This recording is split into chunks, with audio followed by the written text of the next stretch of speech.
News Bulletin with HLR News. Brought to you by Innocent Bystander Research and Hang Loose Recluse Ad-Libs. Calls for emergency curfew in Alice Springs as vandals go on rampage. Community demands urgent action following a spree of car vandalism in the troubled remote Australian town. Sanko! Differing opinions on how much regulation and safeguards should be in place before a digital and AI transformation of healthcare is adopted by societies was discussed during a World Economic Forum's Fixing Healthcare Digitally session in Davos yesterday. Sanko! Tedros at the World Economic Forum says the way to prepare for disease X is for every country to enter into the WHO pandemic agreement. Absurd. Sanko! Today, Liz Gunn and Jonathan Clark appeared in the Manukau District Court, facing a number of charges, including an alleged assault at Auckland Airport early last year. The legal team representing the pair has requested police release the airport's CCTV footage that would exonerate their clients, but they have not been forthcoming with the entire coverage, providing only an angle that is obscured by a column. The presiding judge has ordered the police to provide the requested footage or risk the case being dismissed. Could this be yet another example of police corruption, closing ranks, and protecting their own? The pair are back in court on May 7th at 10 a.m. and maintain their position that the assault was conducted by the police, not the other way around as police have alleged. Sanko! Elon Musk will be a guest speaker alongside Ben Shapiro next week at Auschwitz on International Holocaust Remembrance Day. Sanko! Melbourne's Premier Jacinta Allen washes her hands of decision to bring back Melbourne's once iconic Australia Day parade. Sanko! Linda Reynolds has engaged counsel in France to freeze the assets of Brittany Higgins for damages. Sanko! Haier attacks, that's H-A-I-E-R, attacks Home Assistant, destroys open source project. An owner of a Haier air conditioner developed an app to automate turn-off times. Haier USA have taken steps to block what you do with your own white goods. Sanko! Donald Trump Jr. has said that Tucker Carlson is certainly a contender to be his father's BP pick. Sanko! Francois Legault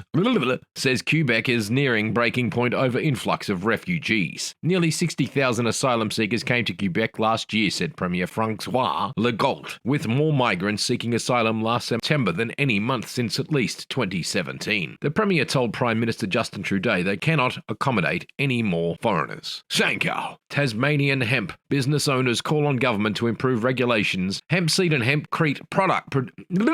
Tasmanian hemp business owners call on government to improve regulation. Hemp seed and hempcrete producers are concerned that delay in opening up the hemp market is a missed opportunity. X-Hemp is making hempcrete to be used in the interior construction of the University of Tasmania, UTAS forestry building, which was announced in January 2023. We're incredibly excited to be asked to supply material to a huge project that UTAS are building in Hobart and the old forestry building. Lucas explained, it'll be the largest hempcrete building in the southern hemisphere, and all of that hemp is being locally grown and processed in Tassie, which is amazing. Sanko! Angry motorists want road charging. We got a reply. After I asked an Express journalist, Luke Chillingsworth, to show his working during my pay-per-mile video, I got an actual email reply.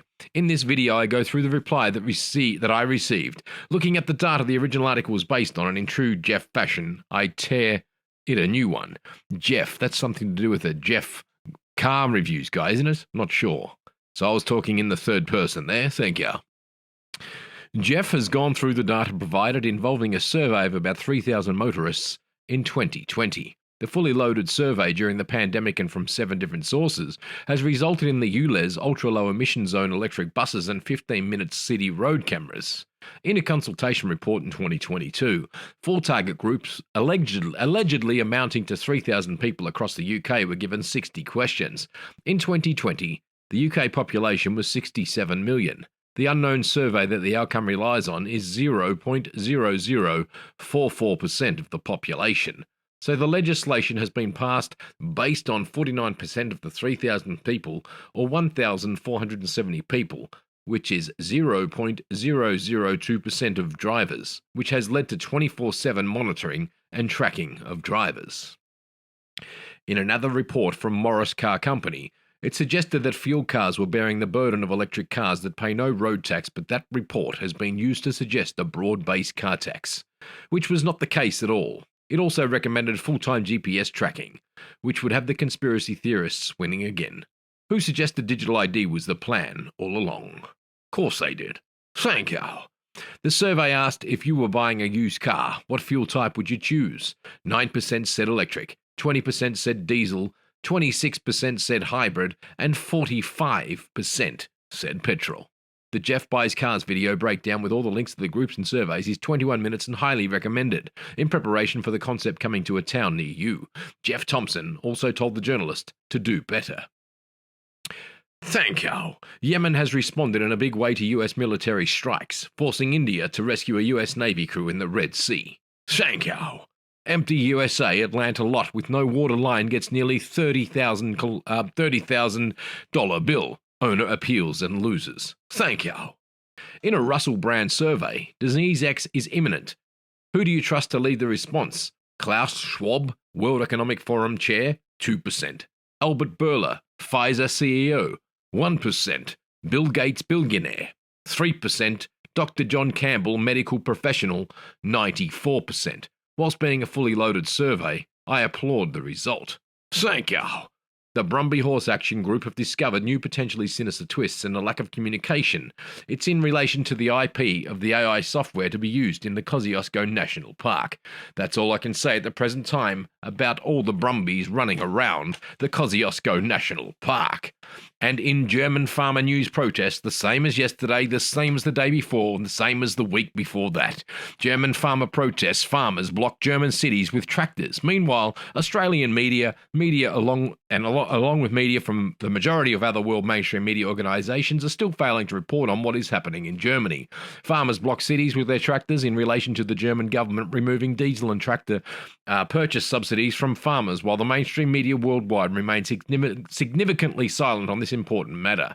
It's obvious by now that mainstream media works for the governments of the world and remains silent, as instructed by globalist organisations who own and control the mainstream media. We can just imagine the corporate memos and bulletins in media offices worldwide. Attention all mainstream media journalists. Do not report on the German farmer protests. Thank you. This has been another Hang Loose Recluse News Bulletin, brought to you by Innocent Bystander Research and Hang Loose Recluse Ad-Libs. That's right, I'm gonna always ad-lib that German farmer protest story there at the end. I should put it at the start of every news report until the Australian media start reporting on the German farmer protests. If they're still going, then the Australian media needs to tell the people about it. But why are they so silent? Anyway, this has been another Hang Loose Recluse production. Thank you.